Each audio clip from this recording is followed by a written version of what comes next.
Lawyers for Novak Djokovic will argue the immigration minister erroneously cancelled his visa and that he hasn't provided any evidence the tennis star is a talisman of a community of anti-vaccine sentiment. In an application lodged in court last night, they've also said the government didn't consider whether cancelling his visa would also foster anti-vaccination sentiment. They'll argue the decision is legally invalid when the case goes in front of the federal court.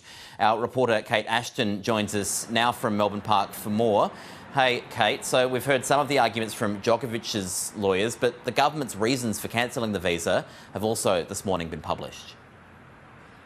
Yeah, that's right, Casey. So yesterday we only got a very brief statement from the Immigration Minister, Alex Hawke, which says Djokovic's visa was being cancelled on public interest grounds for reasons of health and good order. But what was filed in court this morning in an affidavit that's now publicly available is the detailed reasons from the Immigration Minister, Alex Hawke.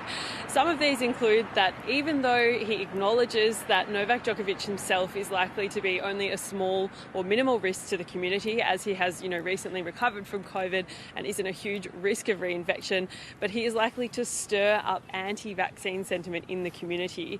And that actually went as far as him saying that he was Immigration Minister Alex Hawke saying that he was worried about the potential for Djokovic's presence in Australia to stir up civil unrest, like we have seen in the anti-vaccination community in Australia.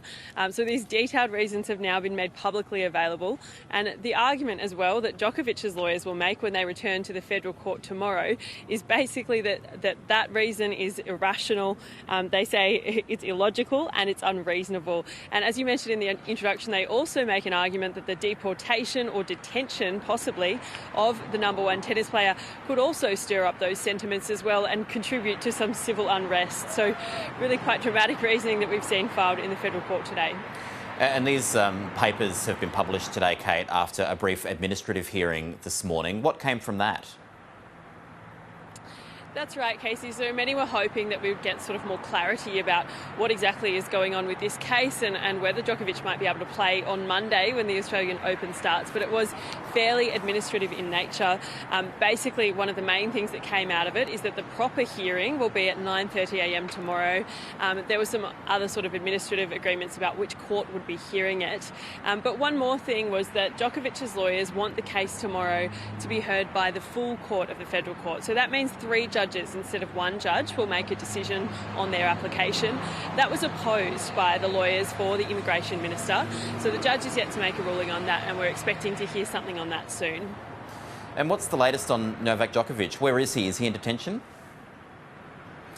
We actually still don't know exactly where he is.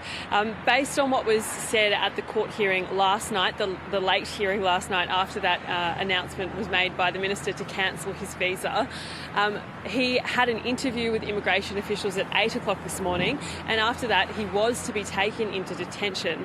But we don't actually know where he's going to be taken. We know, last time he was interviewed by immigration officials, it was basically overnight. It went on for hours. So potentially there's a chance he's still in that interview. Potentially he has been taken to detention. We're keeping an eye on the Park Hotel, which is where he was detained last time, as well as some other spots around the city, but there's no word yet on exactly where he'll be. Now we've passed midday, his legal team has filed all their arguments, and the government's lawyers will have until 10 p.m. to tonight to respond, and then it will all go to a head at 9:30 a.m. tomorrow morning when the federal court meets.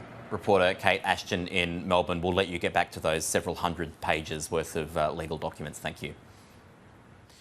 Serbian health officials are publicly backing Novak Djokovic's choice to not get vaccinated, while the country's president has mocked Scott Morrison for his government's decision to deport the tennis star. Here's Europe correspondent Isabella Higgins reporting from Belgrade.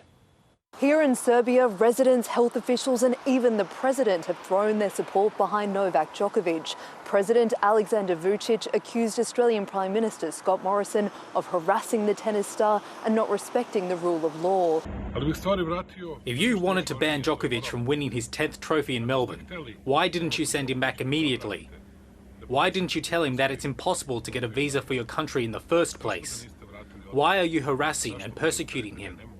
Not only him, his family too. and the whole of his nation. Senior staff within Serbia's health ministry have defended the world #1's choice not to get vaccinated. One of the officials leading the country's COVID-19 recovery, Zoran Gojkovic, says he must defend the players' free will. The country's immunisation rates for COVID-19 lag behind many other countries in Europe. Figures suggest less than half of the population have had 2 jabs. While many here say they want to see the Serbian star play in the Australian Open, his vaccination status has left locals divided. I'm revolted. I'm angry because I did not expect they would treat the best tennis player like this. He's a role model for all of us, but rules have to be followed by all means. Health officials shut down claims the world #1 faked a COVID-19 infection. Mr. Gojkovic says the athlete's certificate of recovery is legitimate. Questions were raised after the tennis star was seen at an indoor event with children just days after his diagnosis. Health officials here say that there is no legal penalty for breaching COVID-19 quarantine.